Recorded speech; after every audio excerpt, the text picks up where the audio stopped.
Notre Père au ciel, nous voulons te dire merci pour la grâce que nous avons de nous retrouver à tes pieds.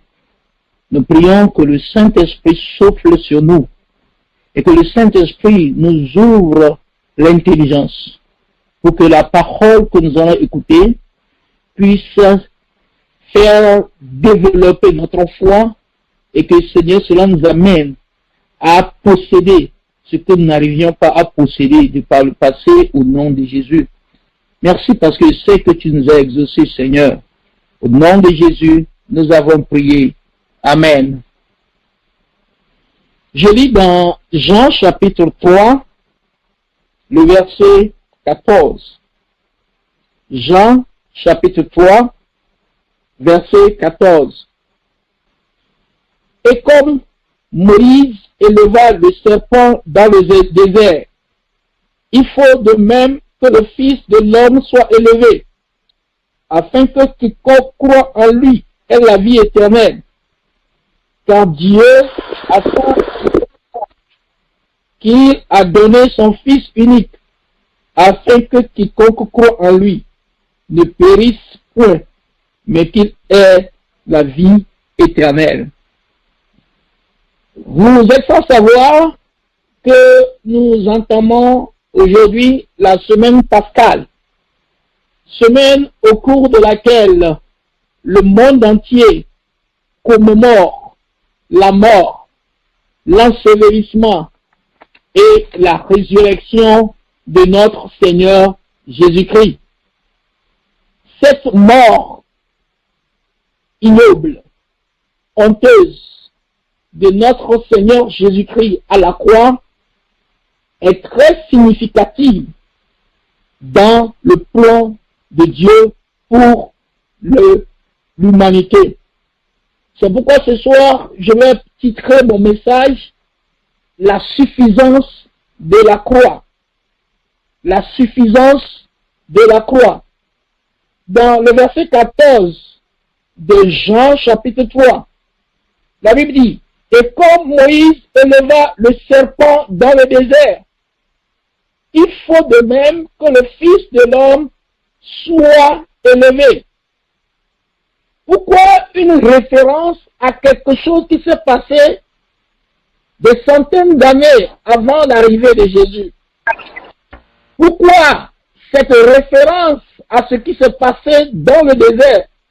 La Bible dit, et comme Moïse éleva le serpent dans le désert. Lisons dans le livre de Nombres, chapitre 21, pour voir ce qui s'est passé dans le désert.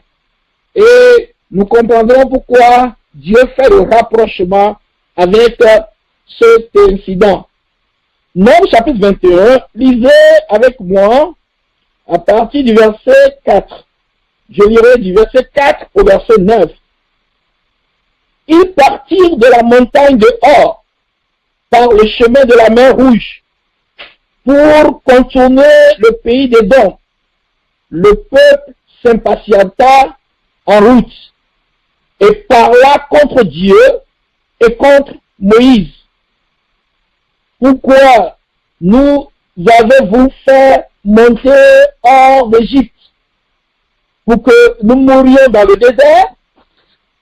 Car il n'y a point de pain et il n'y a point d'eau. Et notre âme est dégoûtée de cette misérable nourriture.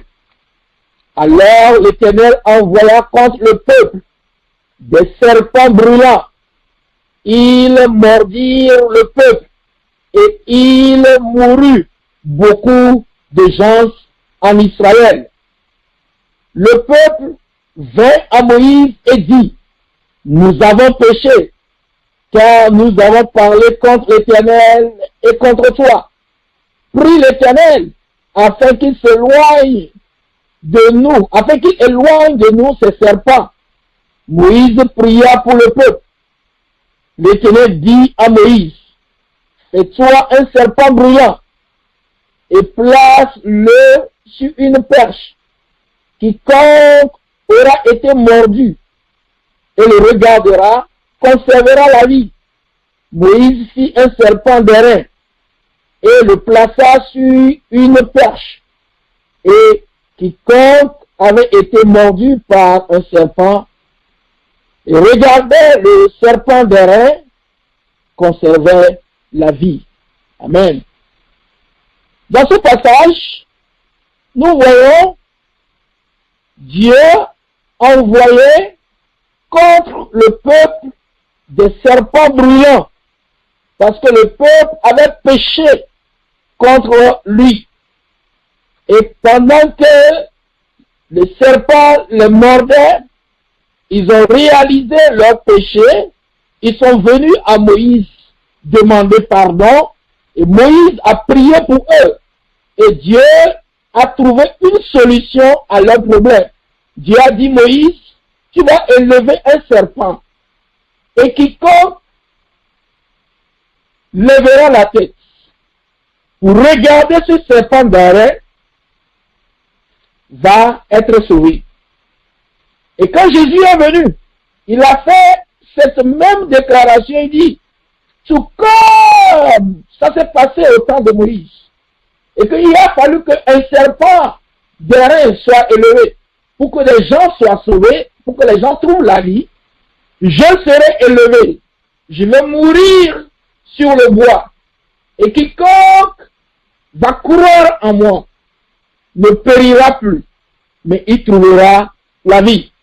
Donc, je vais utiliser ce passage de Nombre, chapitre 21, pour vous expliquer la suffisance de la croix.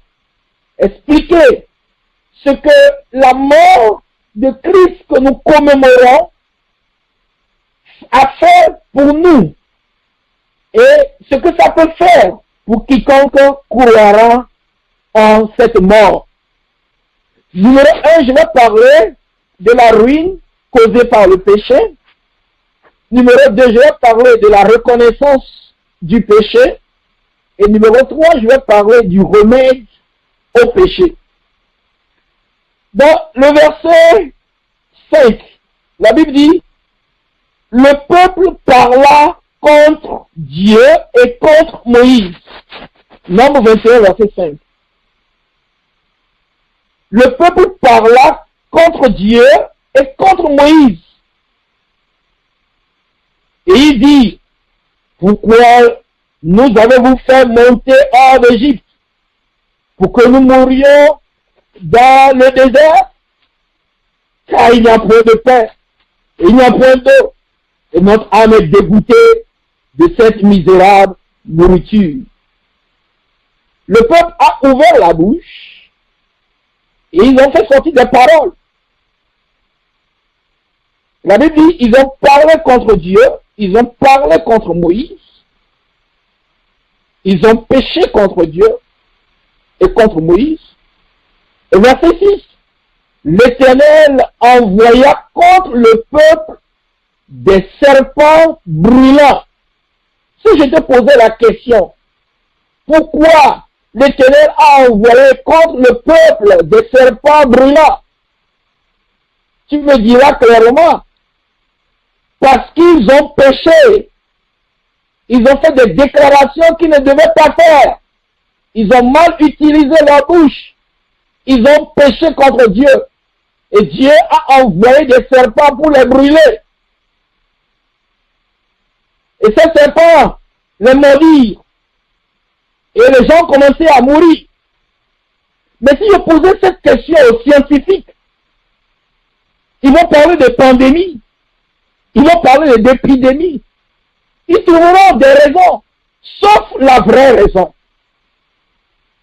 La Bible dit, le peuple a péché et le jugement de Dieu est tombé sur eux.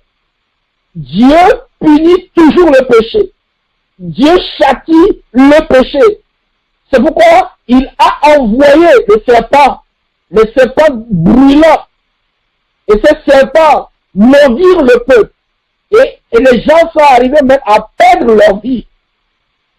Mes amis, quand nous parlons de l'amour de Dieu, de la bonté de Dieu, nous ne devons pas aussi oublier que c'est un Dieu sévère. Et nous ne devons jamais oublier ça. Quand le peuple choisit la voie du péché, la voie de l'iniquité, le peuple aura certainement la conséquence, ou bien les conséquences liées au péché. C'est pourquoi je vous parle dans un premier temps de la ruine causée par le péché. Ils ont commencé à perdre leur vie. Ils ont commencé à être déstabilisés. À cause de quoi? À cause du péché. À cause du péché. Lisez avec moi dans le livre de Proverbes. Proverbes chapitre 24. Proverbes chapitre 24. Je vais lire le verset 20 là-bas. Proverbes chapitre 24. Verset 20. Et vous verrez ce que la Bible dit de méchants, de ceux qui commettent le péché, de ceux qui vivent dans le péché. La Bible dit, Proverbes chapitre 24, verset 20, il est écrit, il n'y a point d'avenir pour celui qui fait le mal. Celui qui fait le mal n'a pas d'avenir. Il va certainement ruiner sa vie. Il va certainement ruiner son mariage. Il va certainement ruiner son avenir. Il n'y a pas d'avenir pour lui. Le péché cause la ruine. C'est pourquoi nous annonçons aux hommes et aux femmes de sortir du péché, de quitter le péché, parce que le péché, aussi délicieux soit-il, va causer ta ruine, va causer ta destruction, va causer ta mort soudaine, ta mort prématurée. Proverbe chapitre 18, lisez le verset 7. Proverbe chapitre 18, verset 7. La bouche de l'insensé cause sa ruine, et ses lèvres sont un piège pour son âme. La bouche de l'insensé cause sa ruine. Ici, dans le livre de Nombre, ces enfants d'Israël n'ont pas bien utilisé leur bouche. Et cette bouche mal utilisée a causé leur ruine. Dieu a envoyé des serpents pour les mordre à cause de leur péché. Et c'est de la même façon que beaucoup aujourd'hui sont dans des situations qu'ils ne comprennent pas. Ils se posent des questions. Ils se demandent, pourquoi ça dans ma famille? Pourquoi ça dans ma maison? Pourquoi ça dans mon pays? À cette époque de la pandémie de coronavirus, les gens se demandent pourquoi ça? Pourquoi ça? Et nous trouvons des raisons scientifiques, mais nous ne trouvons pas de raisons bibliques. Ici, le peuple a péché et Dieu a envoyé serpent. Ce n'est pas démon qui a envoyé serpent. Ce n'est pas un homme. La Bible dit Dieu envoya des serpents brûlants pour les mordre. Chaque fois que Dieu est irrité, son jugement tombe sur les hommes. Et ici, Jésus a fait référence à ce passage pour que l'humanité comprenne qu'il y a une sentence, il y a un jugement prononcé contre le péché, du vivant, du pécheur et à sa mort. Il y a le péché qui entraîne la ruine. Dans Nombre chapitre 21, je lis le verset 7. Le peuple vint à Moïse et dit, nous avons péché. C'est ce qui m'amène au point 2, la reconnaissance du péché. Il dit, nous avons péché. Nous avons péché. Est-ce que quelqu'un peut rentrer en lui-même pour s'examiner et considérer ce qui se passe autour de lui et dire courageusement, avec humilité, j'ai péché. Nous avons péché. Le peuple dit quoi? Nous avons péché. Il faut que quelqu'un ce soir reconnaisse. Le peuple dit, nous avons péché. Il faut de l'humilité pour admettre que notre ruine est causée par le péché. Il faut de l'humilité pour admettre que que nous sommes déstabilisés à cause du péché. Il faut de l'humilité pour admettre que Dieu est juste en faisant tomber sur nous le châtiment. Mais si nous ne sommes pas humbles, nous allons maudire Dieu, nous allons maudire la terre, nous allons maudire les hommes, mais nous n'allons jamais reconnaître notre responsabilité dans ce qui nous arrive. Lorsque la terre est déstabilisée actuellement, quelle est notre part dans ce qui arrive? Nous avons péché. Le peuple dit, nous avons péché. Ils ne sont pas passés par des détours. Ils sont allés à Moïse, ils ont dit, nous avons péché. Ce que Dieu veut, c'est des gens comme ça, des gens honnêtes comme ça. Des gens qui peuvent dire, j'ai péché. C'est pourquoi le châtiment de Dieu m'arrive. La Bible dit dans le livre de Hébreux chapitre 10, verset 31, c'est une chose terrible que de tomber entre les mains du Dieu vivant. Nos péchés font que le jugement de Dieu tombe sur nous. Et Dieu espère que nous allons nous ressaisir. Nous allons reconnaître nos péchés comme ces enfants d'Israël et dire, nous avons péché. Lisez avec moi dans Ésaïe chapitre 55, versets 6 et 7. Ésaïe 55, versets 6 et 7. Cherchez l'Éternel pendant qu'il se trouve. Invoquez-le tandis qu'il est prêt. Que le méchant abandonne sa voie. Et l'homme d'iniquité ses pensées. Qui retourne à l'Éternel, qui aura pitié de lui. À notre Dieu, qui ne se lasse point de pardonner.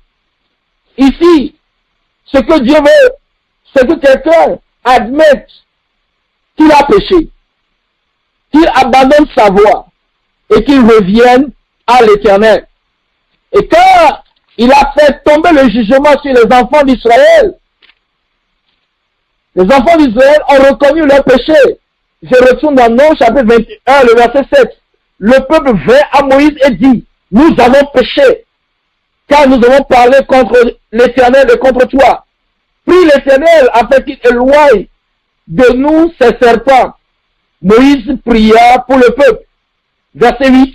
L'Éternel dit à Moïse, fais-toi un serpent brûlant et place-le sur une perche. Quiconque aura été mordu et le regardera conservera la vie.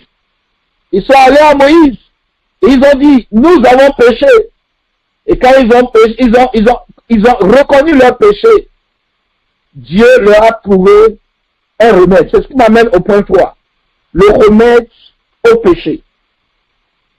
Jésus disait, tout comme Moïse a élevé un serpent pour trouver un remède à la mort dans le désert, le Fils de l'homme sera élevé pour que ceux qui périssaient et ceux qui périssent ne périssent point.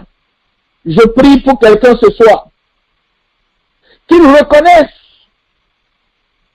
la bonté de Dieu, la compassion de Dieu en envoyant Jésus-Christ mourir à la croix. Pourquoi je parle de la suffisance de la croix? La mort de Jésus-Christ à la croix est une provision divine, est un remède divin pour un problème sévère, une pandémie que connaît l'humanité. Jésus est mort à la croix pour nous délivrer d'un grand malheur.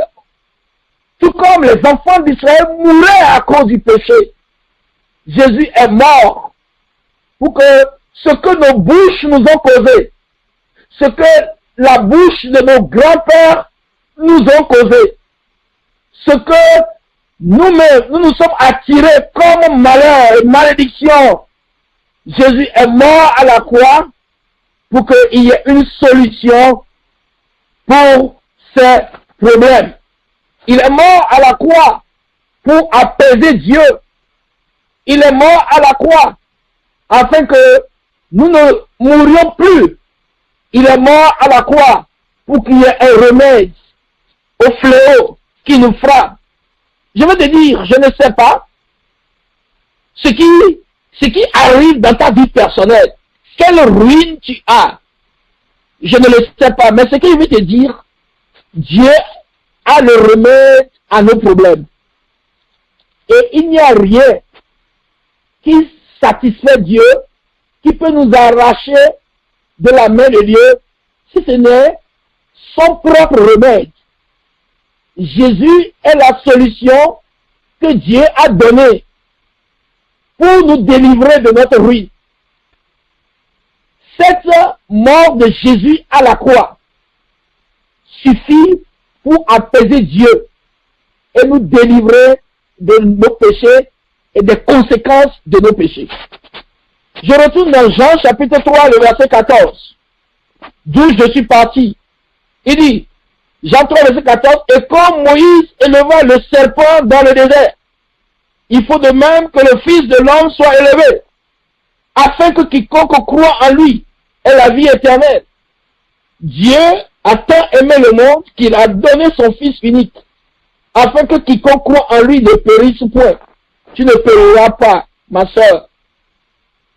Tu ne périras pas. Quel que soit ce qui frappe l'humanité, si tu peux croire en Jésus,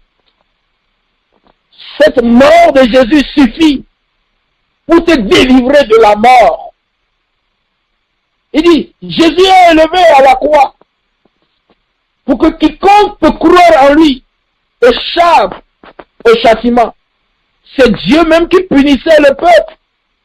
Mais ils disent, la croix suffisait pour l'apaiser. Le serpent, derrière que Moïse avait fait, suffisait pour l'apaiser et pour que les gens soient guéris. Aujourd'hui, il parle de la croix. Mais nous ne voulons pas croire en cela. Il faut que quelqu'un croie que Jésus est mort pour détourner la colère de Dieu. Et il sera sauvé. La Bible dit, dans le livre de 1 Pierre chapitre 2, le verset 24. 1 Pierre chapitre 2, le verset 24. Est-ce qu'il y a un remède, une solution à nos problèmes? Nous savons que ce sont nos péchés qui causent notre ruine. Nos bouches nous ont causé la ruine, la malédiction, le malheur et tant d'autres choses. Mais la foi que Jésus est mort à la croix pour apaiser Dieu fera que nous allons sortir de nos problèmes. 1 Pierre chapitre 2, le verset 24. Lui qui a porté lui-même nos péchés en son corps sur le bois. Il a porté mes péchés en son corps sur le bois. Il a porté nos péchés afin que, mort au péché, nous vivions pour la justice. Lui, par le meurtrissure duquel vous avez été guéris. Ce soir, je vais te dire, la croix suffit pour que je sorte de tous les malheurs. La croix suffit pour que Dieu soit apaisé envers moi. La croix suffit pour que Dieu puisse me guérir. La croix suffit pour que je trouve la vie. Il dit, celui qui périt ne va plus périr. S'il peut croire que Jésus est mort pour qu'il ne périsse point. Je ne sais pas ce qui est en train de causer ta ruine. Tu sens que tu traverses une tragédie et que tu es en train de descendre tout droit dans le gouffre. Mais je vais te dire ce soir, j'ai une bonne nouvelle pour toi. Tu peux croire que Jésus est mort pour que tu aies la vie et tu auras la vie. Nous pouvons nous appuyer sur la croix et être délivrés des conséquences de nos péchés. Ils ont dit, nous avons péché. Et parce qu'ils ont reconnu leur péché, Dieu a expié leur péché. Ce soir, que dis-tu?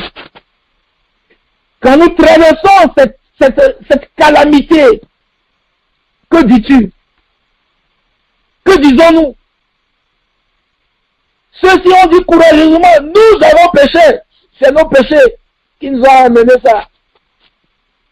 Et ils ont pu trouver rapidement des solutions à leurs problèmes. Je prie que notre humilité nous amène à admettre que nous avons péché. C'est pourquoi nous sommes mourants. Et quand nous admettons ça, et nous revenons, Dieu aura pitié de nous à cause de Jésus qui est mort à la croix. La croix suffit pour que tu reviennes à la vie. La croix suffit. La croix suffit pour que quelqu'un ne meure plus. Que Dieu nous aide à comprendre qu'il est mort à cause de nos péchés. Parce qu'il est mort. À cause de sa mort, Dieu va expier nos péchés et nous donner la vie. La mort de Jésus satisfait Dieu. Cette mort que nous commémorons cette semaine a apporté la solution à une grande pandémie. Que ce soit ainsi pour toi et pour moi, au nom de Jésus. Seigneur, je bénis chaque frère, je bénis chaque sœur. Quiconque croit en toi aura la vie. Il ne mourra pas. Seigneur, quel que soit ce que les scientifiques disent, nous disons que c'est parce que nous avons péché que nous souffrons ce que l'humanité est en train de souffrir actuellement. Seigneur, pardonne-nous à cause de Jésus. Seigneur Dieu, l'humanité s'est égarée, l'humanité s'est éloignée de toi. C'est pourquoi nous subissons ce fléau. Mais comme Jésus est une solution, un remède divin pour que l'humanité sorte du châtiment divin. Seigneur, à cause de Jésus, délivre-nous. Délivre-nous. Nous ne mourrons pas à cause de Jésus. Coronavirus ne va pas nous détruire à cause de Jésus. Tout comme le serpent brûlant a cessé de mordre à cause du remède que tu as pourvu. Seigneur Dieu, Jésus est le remède actuel. Nous ne mourrons plus au nom de Jésus-Christ. Les malédictions vont cesser d'opérer dans nos familles parce que nous croyons en Jésus. Au nom de Jésus-Christ.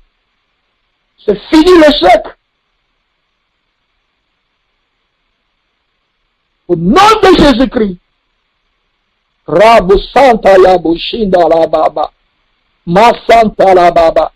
Rokota ya Naraba.